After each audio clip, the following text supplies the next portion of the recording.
आज हम लोग देखेंगे हिस्ट्री ऑफ इंडियन कॉन्स्टिट्यूशन के बारे में। भारत के संविधान का इतिहास क्या रहा है और इंडियन कॉन्स्टिट्यूशन 1950 बनने से पहले का क्या कुछ सफर रहा है और किस तरीके से हम लोग इंडियन कॉन्स्टिट्यूशन 1950 तक पहुंचे हैं। और इसी वीडियो में हम लोग ये भी देखेंगे कि ब्रिटिश जो गवर्नमेंट रही है वो कैसे धीरे धीरे अपना राज हमारे देश में बढ़ाई, फिर किस तरीके से इंडियन का एडमिनिस्ट्रे उसमें उनके एडमिनिस्ट्रेशन में इंट्रोडक्शन हुआ और धीरे धीरे हमारा देश आज़ाद भी हो गया। ये दोनों चीज़ें आपको इसी वीडियो में एक शॉर्ट में आपको मिल जाएगा, बहुत ज़्यादा डिटेल तो नहीं, लेकिन हाँ समराइज्ड वे में आपको ये चीज़ें यहाँ यहीं से पता चलेंगी। हमारे देश में जो मोस्ट ऑफ द इंडिया जो ब्रिटिश रूल के अंडर रहा है वो रहा है 1857 से 1947 तक। और हमारे इंडियन कॉन्स्टिट्यूशन जो रहा वो इफेक्टिव हुआ है 26 जनवरी 1950 से। उसके पहले भारत में दो लॉज चलते थे, इंडियन इंडिपेंडेंस एक्ट 1947 और गवर्नमेंट ऑफ इंडिया एक्ट 1935। ये दो एक्ट को रिपील करके इंडियन कॉन्स्टिट्यूशन 1950 बनाया गया। ऐसे हम सभी जानते हैं कि भारत में ब्रिटिशर्स ने 250 वर्षों तक शासन किया है। ये एक जनरल स्टेटमेंट है, हर कोई इस चीज के बारे में जानता है। लेकिन यहाँ मैं कह रहा हूँ कि 1857 से 1947 तक ही रूल किया है, ब्रिटिश रूल चला है इंडिया में। ये मैं क्यों कह रहा हूँ ये अभी वीडियो में आपको आगे पता चलेगा। और एक समराइज्ड वे में कहें तो ये हुआ कि ब्रिटिशर्स पहले हमारे देश में आए थे बिजनेस करने के लिए। बिजनेस के नाम पे उन्होंने ईस्ट इंडिया कंपनी बनाया। ईस्ट इंडिया कंपनी का धीरे धीरे उन्होंने दायरा बढ़ाया और कॉमर्शियल एडमिनिस्ट्रेशन पे उन्होंने अपना कंट्रोल रखा। और कॉमर्शियल एडमिनिस्ट्रेशन के ऊपर जो कंट्रोल होता है उस कंट्रोल को उन्होंने चेंज कर दिया, इंडियन अफेयर्स के ऊपर अपना एडमिनिस्ट्रेटिव कंट्रोल डाला। इंडिया के सारे अफेयर्स पे उन्होंने अपना कंट्रोल एडमिनिस्ट्रेटिव कंट्रोल उन्होंने अपना इम्प्लीमेंट किया। और उसके बाद जब पूरे देश में ईस्ट इंडिया कंपनी का रूल जब स्टैब्लिश हो गया कि अब देश में हर जगह ईस्ट इंडिया कंपनी का ही रूल चलेगा, तो ईस्ट इंडिया कंपनी के रूल को ब्रिटिश क्राउन के रूल से रिप्लेस कर दिया गया और पूरे देश के ऊपर all of a sudden British crown का रूल चलने लगा। और ये जो रिप्लेसमेंट हुआ है वो हुआ है 1857 से। इसीलिए यहाँ पे लिखा गया है कि ब्रिटिश रूल 1857 से 1947 तक रहा है। ये एक शॉर्ट में अगर कहें तो ये यही है, बाकी डिटेल्स में हम अभी वीडियोस में आगे देखेंगे। इंडियन कॉन्स्टिट्यूशन 1950 के आने से पहले सबसे पहला एक्ट जो इंडिया में आया था वो आया था रेगुलेटिंग एक्ट 1773। इसका डेट ऑफ कमेंसमेंट है 10 जुलाई 1773। वैसे ये डेट ऑफ कमेंसमेंट या रॉयल असेंट ये दो चीजें होती हैं, ये दोनों इंटरनेट के सोर्सेस से ही लिया गया है, तो डेट हो सकता है कि थोड़ा बहुत वेरी होगा, वो आप लोग अपना वेरीफाई कर सकते हैं। ऐसे मोस्ट ऑफ दी जगहों पे यही डेट्स दिया गया है जो इस वीडियो में आया है। और इस एक्ट के थ्रू, रेगुलेटिंग एक्ट 1773 के थ्रू, सबसे पहले ब्रिटिश पार्लियामेंट ने एक लॉ इंप्लीमेंट किया इंडिया में for regulating the affairs of east India company. यानी कॉमर्शियल अफेयर्स जो होते थे ईस्ट इंडिया कंपनी का, उसके लिए एक लॉ आया भारत में, रेगुलेटिंग एक्ट 1773 के नाम से। और ऐसे ही ईस्ट इंडिया कंपनी भारत में जो आई है वो 31 दिसंबर 1600 को आई है, 1600 में, 31 दिसंबर 1600 में ईस्ट इंडिया कंपनी इंडिया में आई थी। लेकिन एक्ट जो आया वो 10 जून 1773 के पे आया, अप्रॉक्स एक साल के 100 साल से ज्यादा ही के बाद आया। इस एक्ट के थ्रू गवर्नर ऑफ बंगाल जो थे उन्हें गवर्नर जनरल ऑफ बंगाल बनाया गया। और सबसे इंपॉर्टेंट जो इस एक्ट के थ्रू हुआ है वो हुआ है सुप्रीम कोर्ट का establishment for the first time इसी एक्ट के थ्रू हुआ, वो हुआ 1774 में। और सुप्रीम कोर्ट को एपेक्स कोर्ट कहा गया। और सुप्रीम कोर्ट, सबसे पहला सुप्रीम कोर्ट जो बना था वो फोर्ट विलियम में बना था, कैलकाटा में, जो कि एस्टेब्लिश्ड है। इसके बाद जो अगला एक्ट आया हमारे यहाँ वो आया Pitt's India act 1784। Date of commencement है 17 अगस्त 1784। ये एक्ट इंडियन अफेयर्स को डायरेक्ट कंट्रोल में डाले ब्रिटिश गवर्नमेंट के। ब्रिटिश गवर्नमेंट के अभी ब्रिटिश रूल अभी स्टार्ट नहीं हुआ है। ये ब्रिटिश गवर्नमेंट यानी कि जो आपका ईस्ट इंडिया कंपनी का जो रूल एक्ट है वो उसी के कंट्रोल में भी आया है, इंडियन इंडियन अफेयर्स। अभी अभी ब्रिटिश रूल, अभी क्राउन का रूल अभी यहाँ इम्प्लीमेंट नहीं हुआ है, क्राउन का रूल आगे आएगा। तो पीट्स इंडिया एक्ट 1784 के थ्रू ही सबसे पहले ब्रिटिश गवर्नमेंट के कंट्रोल में हमारा इंडियन अफेयर्स आया। इसके बाद हुआ टेरिटरी ऑफ कंपनी, जो था कंपनी का जो एरिया हुआ करता था उसे नाम दिया गया ब्रिटिश पोजेशन इन इंडिया। धीरे धीरे उन्होंने अपने इलाके को अपना एक नाम देना भी शुरू कर दिया और हमारा इंडिया उनके राज में ब्रिटिश इंडिया जाना जाने लगा था। खैर जो भी है वो आगे देखेंगे अभी हम लोग। और इसके बाद हमारे देश में गवर्नर्स काउंसिल बने दो, मद्रास और बॉम्बे। हालांकि ये दो काउंसिल्स भी पीट्स इंडिया एक्ट 1784 के थ्रू ही बना था। इसके बाद जो अगला एक्ट हमारे यहाँ आया वो आया charter act 1813। Date of commencement है 22 जुलाई 1813। और ये एक्ट ईस्ट इंडिया कंपनी का मोनोपोली हुआ करता था ट्रेड के ऊपर, कि सिर्फ ईस्ट इंडिया कंपनी के थ्रू ही ट्रेड होगा, ये एक मोनोपोली था। लेकिन इस एक्ट के थ्रू वो चीज अबॉलिश कर दिया गया। अब इंडिया जो था, इंडिया का जो ट्रेड था वो open to all British subject हो गया था वो। अब ईस्ट इंडिया कंपनी का मोनोपोली खत्म हो गई थी यहाँ से, लेकिन दो चीजों के ट्रेड के ऊपर अभी भी ईस्ट इंडिया कंपनी का मोनोपोली थी। वो दोनों चीजें थी चाय और गांजा, टी एंड ओपियम। हमारे देश में गांजा का ट्रेंड काफी पुराना रहा है, तो वो ब्रिटिश के टाइम से ही है। इसके बाद जो अगला एक्ट आया हमारे यहाँ वो आया charter act 1833। Date of commencement है 28 अगस्त 1833। इस एक्ट के through governor general of Bengal जो थे उनको अब गवर्नर जनरल ऑफ इंडिया के नाम से कहा जाने लगा। सबसे पहले जो गवर्नर जनरल ऑफ इंडिया हुए वो लॉर्ड विलियम बेंटिक हैं। अगर गवर्नर जनरल ऑफ इंडिया का अगर हम छोटा सा इतिहास देखें तो ये सबसे पहले गवर्नर ऑफ बंगाल हुए, वहां से गवर्नर जनरल ऑफ बंगाल हुए और अब डायरेक्ट वो गवर्नर जनरल ऑफ इंडिया हो गए। अभी इनका प्रोग्रेस और होगा, वो हम आगे देखेंगे वीडियो में। धीरे धीरे ये भी और बढ़ेंगे। और गवर्नर जनरल ऑफ इंडिया जो हुए लॉर्ड विलियम बेंटिक, तो इस स्टेप के थ्रू ब्रिटिश इंडिया का जो सेंट्रलाइजेशन था ना वो ऑलमोस्ट कंप्लीट हो चुका था। क्योंकि अगर ब्रिटिश इंडिया, अगर इंडिया के ऊपर अगर पूरा रूल करना था ब्रिटिशर्स को, तो एक सेंट्रलाइज्ड पावर होना जरूरी था। तो सेंट्रलाइजेशन की शुरुआत की का जो फाइनलाइजेशन है, जो लास्ट स्टेप रहा, वो गवर्नर जनरल ऑफ इंडिया के थ्रू उन्होंने कंप्लीट कर लिया था। और ये जो सेंट्रलाइजेशन हुआ ये एक तरीके से सेंट्रल लेजिस्लेचर की शुरुआत भी कर चुकी थी, क्योंकि एक सेंट्रल पावर बन चुका था और वो अब सेंट्रल लेजिस्लेचर की शुरुआत अब यहाँ से होगी। और ये जो गवर्नर जनरल ऑफ इंडिया बने, तो सबसे पहले आप देखेंगे कि ऊपर में दो प्रोविंसेस बना था अभी, बॉम्बे एंड मद्रास। तो जब सेंट्रल पावर बन गया तो बॉम्बे एंड मद्रास का पावर इन लोगों ने वापस ले लिया। चार्टर एक्ट 1833 के through they also took away legislative power of Bombay and Madras province. क्योंकि जब अब शासन जब पूरे देश में चल रहा है तो बॉम्बे और मद्रास में हम स्पेशलाइज्ड क्यों रहे, पूरे देश में अपना हम राज चलाएंगे। प्लस ये जो एक्ट था, इसी एक्ट के थ्रू कॉमर्शियल एक्टिविटी जो रही है ईस्ट इंडिया कंपनी की, वो अब कंप्लीटली एडमिनिस्ट्रेटिव बॉडी बन चुकी थी।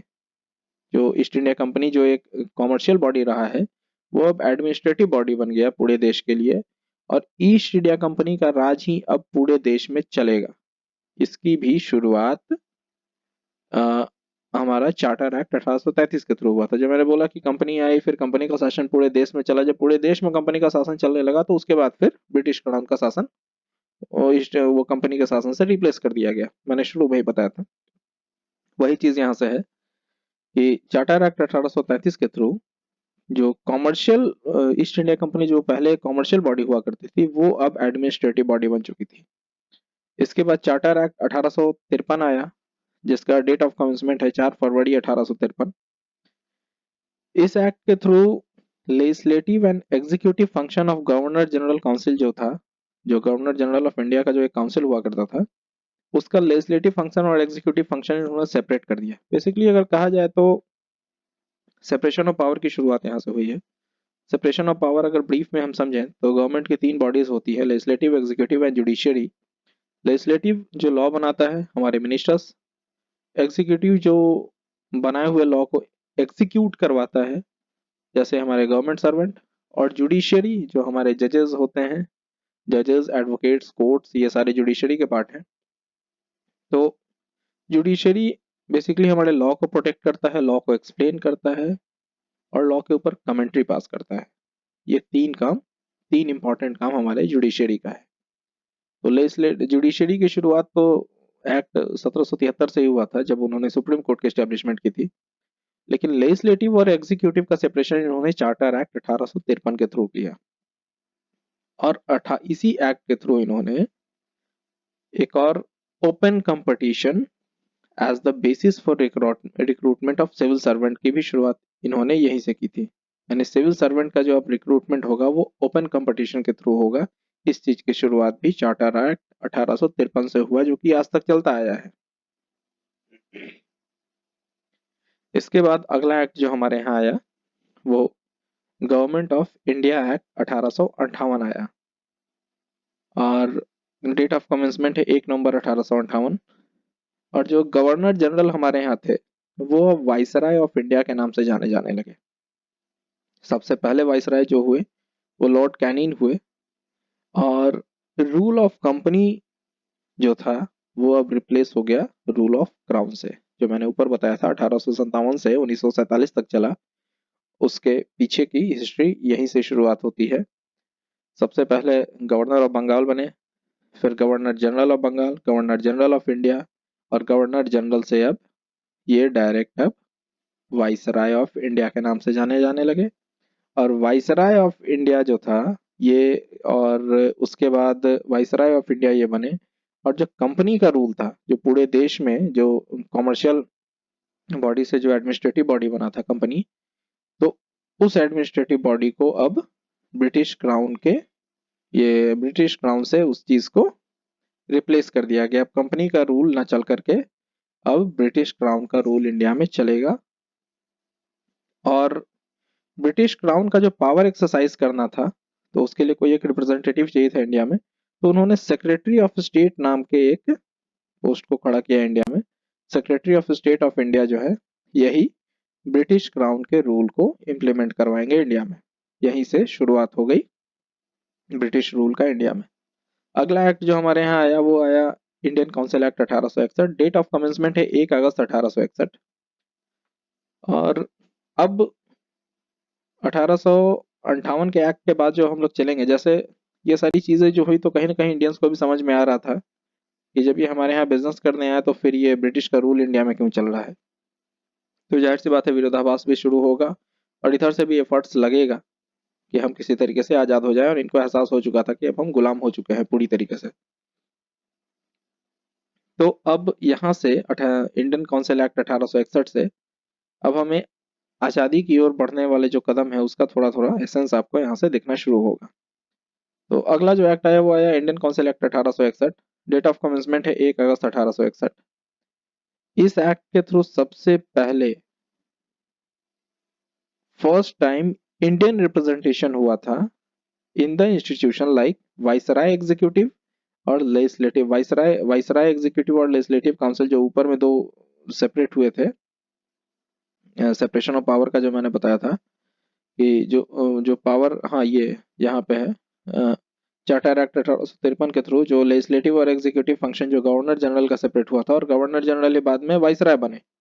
तो वाइसराय के भी लेजिस्लेटिव और एग्जीक्यूटिव काउंसिल हुए। तो वाइसराय के लेजिस्लेटिव और एग्जीक्यूटिव काउंसिल में सबसे पहले इंडियन का रिप्रेजेंटेशन जो शुरू हुआ था वो इंडियन काउंसिल एक्ट 1861 से हुआ था। और सबसे पहले 3 इंडियन एंटर किए थे लेजिस्लेटिव काउंसिल में, लेजिस्लेटिव काउंसिल ऑफ वाइसराय। और लेजिस्लेटिव काउंसिल जो स्टैब्लिश हुआ वो सेंटर और प्रोविंसेस में स्टैब्लिश हुआ। तो सेंटर और प्रोविंसेस की अगर हम बात करें तो बेसिकली 3 फॉर्म्स ऑफ गवर्नमेंट होते हैं। लाइक सबसे पहला होता है आपका यूनिटरी फॉर्म्स ऑफ गवर्नमेंट, फिर होता है फेडरल फॉर्म्स ऑफ गवर्नमेंट और quasi federal forms of government. India में चलता है quasi federal forms of government. Unitary forms of government mean to say कि सारे पावर्स सेंटर में ही होते हैं, और फेडरल फॉर्म्स ऑफ गवर्नमेंट में स्टेट इंडिपेंडेंट होता है। क्वासी फेडरल में वो मिक्सड अप होता है, मेजॉरिटी ऑफ पावर सेंटर के पास होता है लेकिन स्टेट के पास भी कुछ पावर होते हैं। तो ये जो लेजिस्लेटिव काउंसिल जो एस्टेब्लिश हुआ ना सेंटर और प्रोविंसेस में, तो इसके थ्रू उन्होंने quasi federal forms of government की शुरुआत की थी, जो कि आज तक इंडिया में चलता आया है।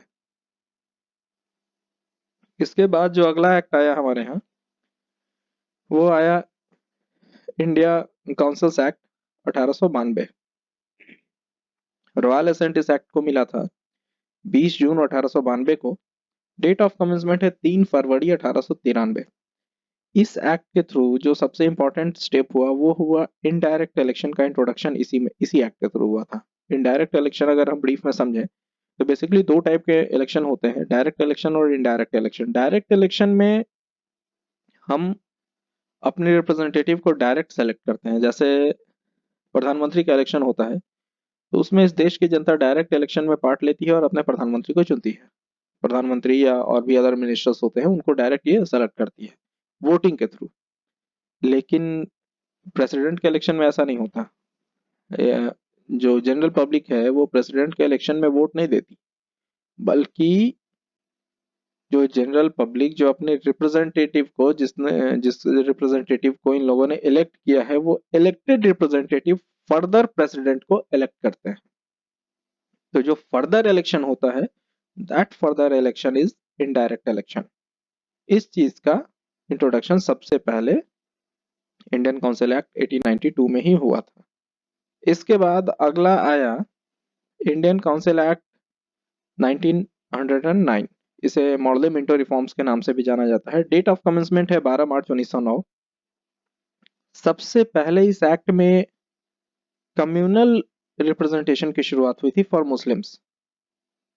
तो मुस्लिम्स का सबसे पहले कम्युनल रिप्रेजेंटेशन का शुरुआत इंडियन काउंसिल एक्ट 1909 में ही हुआ था, और Indian for the first time in viceroy executive council में आए थे। वाइसराय के एग्जीक्यूटिव काउंसिल में सबसे पहले इंडियंस आए थे यहीं से। और सबसे पहला जो इंडियन बने थे आपका वाइसराय एग्जीक्यूटिव काउंसिल का मेंबर, वो थे Satyendra Prasanna Sinha as a law member. तो सत्येंद्र प्रसन्न सिन्हा सबसे पहले वाइसराय एग्जीक्यूटिव काउंसिल के मेंबर रहे हैं और ये लॉ मेंबर थे उसमें। अगला जो एक्ट हमारे यहाँ आया वो आया गवर्नमेंट ऑफ इंडिया एक्ट 1919, और मॉन्टेग केल्म्सफोर्ड रिफॉर्म्स 1919 के भी नाम से इसे जाना जाता है। डेट ऑफ कमेंसमेंट है 23 दिसंबर 1919। ये डुअल गवर्नेंस का स्कीम हमारे यहाँ इंट्रोड्यूस किया था इसके थ्रू। डुअल गवर्नेंस या डायरकी सिस्टम भी इसे कहते हैं। बेसिकली इसमें होता ये है कि 2 गवर्नमेंट में पावर डिस्ट्रीब्यूटेड होते हैं, किसी एक गवर्नमेंट के पास सोल पावर नहीं होता है। तो ये चीज इसी एक्ट के थ्रू इंट्रोड्यूस हुआ था। प्लस ये act first time by cameralism का भी इंट्रोडक्शन किया था एट द सेंटर, जो कि आज तक चलता आया है। बाई कैमरलिज्म होता है 2 हाउसेज ऑफ लेजिस्लेशन। मतलब लॉ जो पास होते हैं इंडिया में 2 हाउस से होता है, कोई एक हाउस से नहीं होता। जैसे लेजिस्लेटिव असेंबली और लेजिस्लेटिव, जैसे यहाँ पे देखें तो by cameralism 2 houses of legislation इसे कह सकते हैं। बाई कैमरलिज्म सेंटर में एस्टेब्लिशमेंट हुआ था यहाँ से, और लेजिस्लेटिव असेंबली में बाई कैमरलिज्म यानी 2 हाउसेज ऑफ लेजिस्लेशन। तो 2 हाउसेज में पहला हाउस है लेजिस्लेटिव असेंबली, दूसरा हाउस है लेजिस्लेटिव काउंसिल। लेजिस्लेटिव असेंबली में टोटल 140 मेंबर्स बने थे और लेजिस्लेटिव काउंसिल में 60 मेंबर्स बने थे। ये कंसेप्ट आज तक चलता आया है भारत में।